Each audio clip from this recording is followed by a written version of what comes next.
জয় জগন্নাথ। নমস্কার বন্ধুরা, আজকের নতুন পর্বে আপনাদের সকলকে স্বাগত জানাই। আগামী 27শে জুন 2025 শুক্রবার শ্রী শ্রী জগন্নাথ দেবের পবিত্র রথযাত্রা উৎসব পালিত হবে। কথিত আছে, জগন্নাথ দেবের রথের দড়ি স্পর্শ করলে এবং রথে বসা প্রভু জগন্নাথের মূর্তি দর্শন করলে মানুষকে আর জন্ম মৃত্যুর কষ্টকর চক্রের মধ্যে পড়তে হয় না। তাই তো মুক্তি লাভের আশায় প্রতি বছর রথের সময় শ্রীক্ষেত্র পুরীধামে দূর দূরান্ত থেকে লক্ষ লক্ষ মানুষের আগমন ঘটে। রথযাত্রার দিন প্রভু জগন্নাথ, বড় ভাই ভগবান বলরাম এবং সুভদ্রা দেবী রথে চেপে মাসির বাড়ি যান। কিন্তু কেন যান মাসির বাড়িতে, আর মাসি বা কে, একথা জানতে গেলে আমাদের কিছু সময় পিছিয়ে যেতে হবে। পূর্বে উড়িষ্যার নাম ছিল মালব দেশ এবং সেই দেশের রাজা ছিলেন বিষ্ণুভক্ত ইন্দ্রদ্যুম্ন। ভগবান শ্রীকৃষ্ণ তার ভক্ত রাজাকে স্বপ্নে দেখা দিয়ে বললেন, তুমি আমার মূর্তি প্রতিষ্ঠা করে নিয়মিতভাবে সেবা পুজো করো। ভগবানের আদেশে রাজা মন্দির নির্মাণ করিয়ে মূর্তি প্রতিষ্ঠা করতে উদ্যোগী হলেন। ইতিমধ্যে রাজা ইন্দ্রদ্যুম্নের কানে এসেছিল বিষ্ণুর বিগ্রহ নীলমাধবের কথা, কিন্তু কারো জানা ছিল না সে নীলমাধবকে কোথায় পাওয়া যাবে। রাজা তাই বেশ কয়েকজন নিষ্ঠাবান ব্রাহ্মণকে দেশে পাঠিয়েছিলেন নীলমাধবের খুঁজে, কিন্তু কপাল মন্দ, সবাই প্রায় বিফল। অনুরোধ হয়ে ফিরে এলো, কিন্তু একজন ব্রাহ্মণ ফিরলেন না। তার নাম বিদ্যাপতি। বিদ্যাপতি জঙ্গলের পথে একা চলতে গিয়ে পথ হারিয়ে ফেললেন। ঘটনাচক্রে ওই সময় জঙ্গলে উপস্থিত ছিলেন সবর রাজা বিশ্ববসুর কন্যা ললিতা।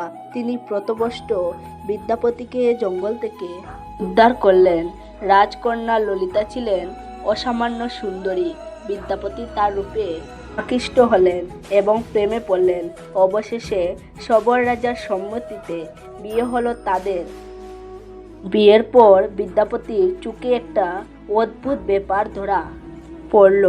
রাজা বিশ্ববসু প্রতিদিন সকালে কিছু সময়ের জন্য কোথায় যেন চলে যান, তারপর কিছু সময় পরে আবার ফিরে আসেন। কিন্তু কোথায় যান তিনি কৌতূহল হলো বিদ্যাপতির। ললিতার কাছ থেকে তিনি জানতে পারলেন যে ওই জঙ্গলের মধ্যে একটি গুপ্ত স্থানে মহারাজ সবর রোজ নীলমাধবের পুজো করতে যান। বিদ্যাপতি যেন হাতে আকাশের চাঁদ পেলেন।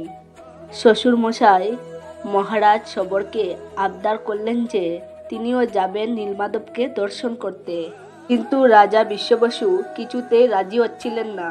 অবশেষে বিদ্যাপতির জেদের কাছে তিনি হার মানলেন। তবে বিদ্যাপতিকে সবররাজ অদ্ভুত একটি শর্ত দিলেন যে নীলমাধবকে দর্শন করতে যেতে হলে গোটা পথ তার চোখ বেঁধে যেতে হবে।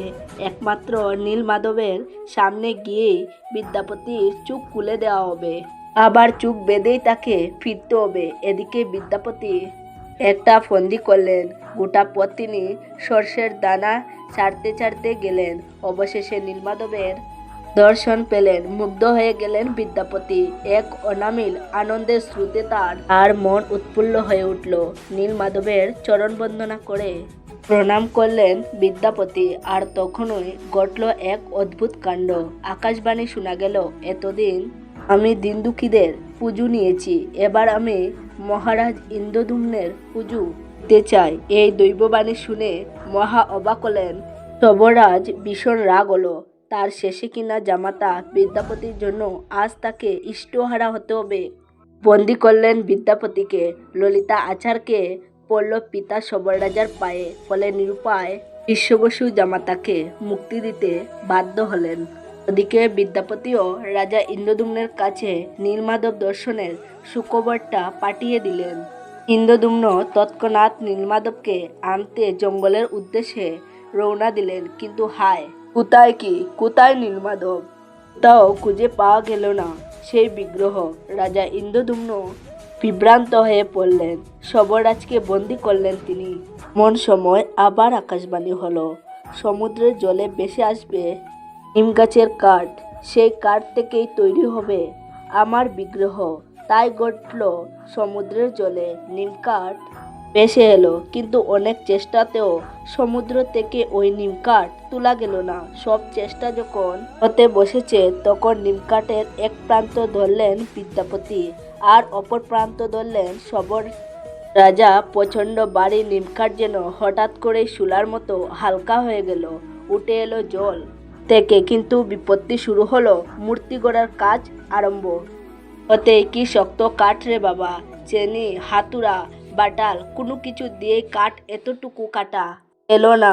রাজা ইন্দ্রদ্যুম্ন পড়লেন ভীষণ দুশ্চিন্তায়। তাহলে প্রভুর মূর্তি গড়া হবে কিভাবে? প্রভু জগন্নাথ অলক্ষ্য থেকেই হাসলেন একটু, আর তারপরেই ব্রহ্মাণ্ডের শ্রেষ্ঠ কারিগর বাবা বিশ্বকর্মা মূর্তি শিল্পীর রূপ ধারণ করে রাজার কাছে এসে হাজির হলেন।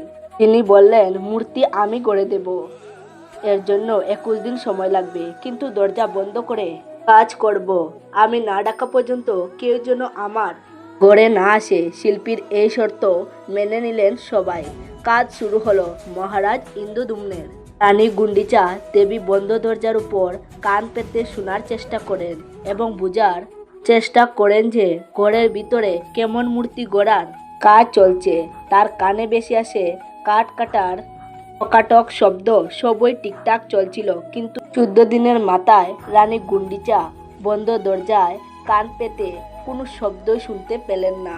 কি হলো, কোনো সারা শব্দ নেই কেন? উদ্বিগ্ন হয়ে রানীমা ছুটলেন মহারাজ ইন্দ্রদ্যুম্নের কাছে। তাকে সব বললেন। রাজামশাই কৌতূহল চাপতে না পেরে খুলে দিলেন ঘরের দরজা। বেশ, ভিতরে কোথাও সেই মূর্তি গড়ার কারিগরকে দেখতে পাওয়া গেল না। তার বদলে সেখানে রয়েছে 3টি অসম্পূর্ণ মূর্তি, যে মূর্তির আধ বা কিছুই ঠিকমতো কখনো তৈরি হয়নি। রাজা বুঝতে পারলেন তিনি বিরাট অন্যায় করে ফেলেছেন। মনের দুঃখে হতাশ হয়ে পড়লেন রাজা ইন্দ্রদ্যুম্ন। দয়াময় ভগবান ভক্তের কষ্ট দেখে স্বপ্নে দেখা দিলেন প্রভু জগন্নাথ। প্রভু বললেন, তুমি দুঃখ পেও না রাজা, এটা আগে থেকেই পূর্ব নির্ধারিত ছিল। আমি এই রূপেই পুজো পেতে চাই। তারপর থেকে প্রভু জগন্নাথের আদেশ অনুযায়ী যুগ যুগ ধরে সেই মূর্তি পূজিত হয়ে আসছে। প্রভু জগন্নাথ রথযাত্রার সময় ভগবান বলরাম এবং দেবী সুভদ্রাকে সঙ্গে নিয়ে বছরে একবার 8 দিনের জন্য তাদের মাসির বাড়ি যান।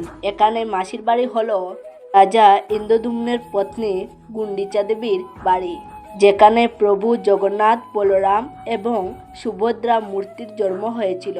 জন্মস্থান থেকে উল্টো রথের দিন প্রভু আবার ফিরে আসেন পুরীর মন্দিরে নিজের বাড়িতে।